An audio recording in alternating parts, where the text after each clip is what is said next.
So Luis, you've helped thousands of influencers over your years of coaching and supporting people.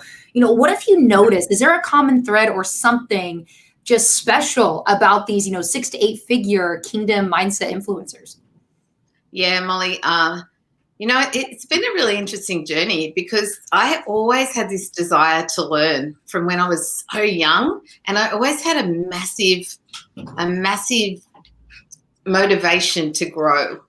And I believe that most people who become leaders or influencers or become successful in business, they're always growing, they're always learning. So, in that, one of the key things that I've observed working with high performers and coaching them is that they learn the skill of managing their emotions and their mindset. And I say it's a skill because it is a skill.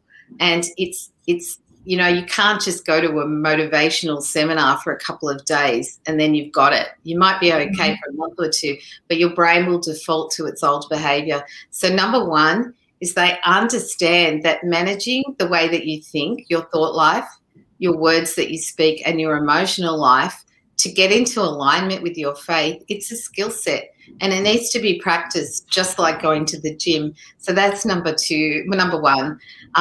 Number two is, I've learned this in my own journey because I've always paid for coaches. Even when I couldn't afford it, I found a way. I always was going and training and learning. But what I learned through this journey, I guess, of, moving into leadership in corporate and training people was that the people that you are around is absolutely key. Because when you start to grow, if you are around people who feel insecure about your growth, and this is often can be the people closest to you, it can be family, can be friends, can be people you work with, can be other people in business. If you are around people who are scared about where you're going, then you're going to stay back there because we're relational and we're tribal. So we want to stay in relationship with people. And that was one of the hardest things I had to learn, how to keep maintaining my relationships with people that I loved, but step into new relationships with people that would challenge me, that would keep me accountable, and that I call it pulling people up. We pull people up. We don't feed where they're at and say, stay there, it's okay. Yeah, there's a pandemic on right now. There's it's locked down. No one's got any money. No. We serve a God that is so much bigger than any of this. And this is my message right now for anyone who is a truly kingdom-minded person, that this is our time to rise. And, I was praying with someone the other day and she saw a harvest wheel, and God had given me this picture of this harvest wheel a year ago, and it was confirmation, while the world is in this state, we are about to harvest and we need to recognize our authority. So people who are real influencers, relationships that they have are key, and they understand that they have to be vulnerable and they have to bring themselves into a place where they're willing to learn something that may be a blind spot for them, and humble themselves to be around people who will challenge them. So that's number two. It's like, who is in your inner circle, and are those people already where you want to go? Because that's also a key, because it's no use learning. If you had it worked out in your own head, that's the third thing. When we went through all these times that were so difficult financially, there were a lot of times where I tried to do it myself. And I did learn things. I definitely learned a lot. I bought a lot of online programs. I did a lot.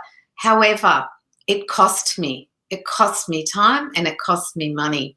And it wasn't till I remember the first time I invested 25K with a coach, and I was freaking out because I'm like, this is so much money for me. It was such a huge investment. I did a payment plan and I thought, if I don't do this, I'm going to stay where I've been for the last 5 years. And I was always growing, but I just knew I could not stay where I was anymore.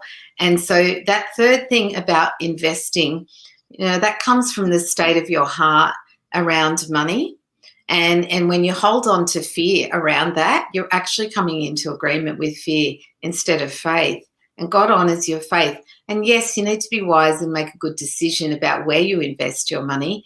But the moment that I did that, and I remember years ago, and I invested with this coach, my business multiplied that year.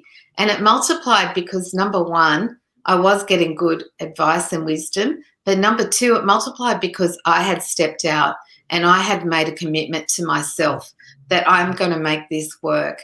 And I knew that I'd made a good decision about the coach, but I also knew that my investment would multiply. I would not let myself down. I think a lot of times there's two things that people worry about when they're thinking about investing.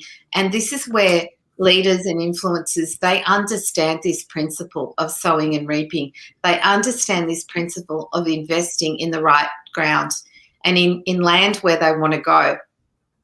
And when I went through this process, I was scared to invest. I was. But I also learnt this, that there's two things people worry about. And this is part of the growth journey. And this is what you start to get better at when you are growing as a leader and an influencer. One of the things is you're not sure if you trust the person. And the second thing is you're not sure if you trust yourself. And can I tell you, most of the time it's trusting yourself that's the biggest issue. Absolutely.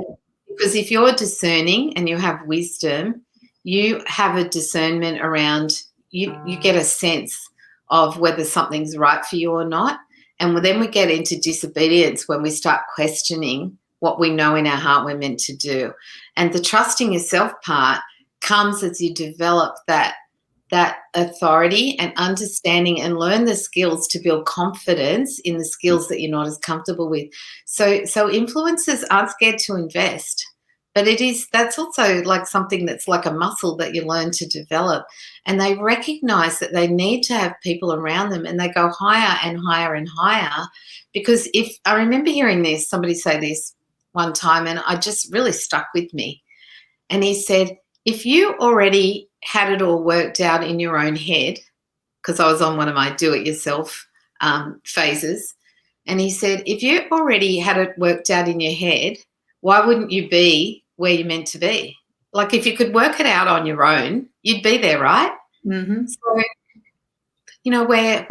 we're meant to be relational, and your relationships, again, they're just so key. So number one is, how do you learn how to manage your emotions and mindset? Number two is, who are the people around you that can pull you up, and how many do you have, and how much time do you spend with them? And number three is how do you feel about investing when you're scared of it, but yet God has told you to step forward into something?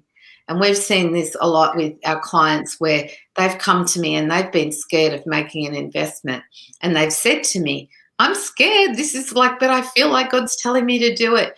The ones that have stepped in, they're all starting to grow. They're all starting to make money. Some of them do it quickly. Some of them take a little longer. But we can't just be walking around in the desert. We have to get across the Jordan and be bold and see, like Joshua and Caleb, and see what's ahead and see the possibility. So they're the top three things that come to mind with Kingdom Influencers.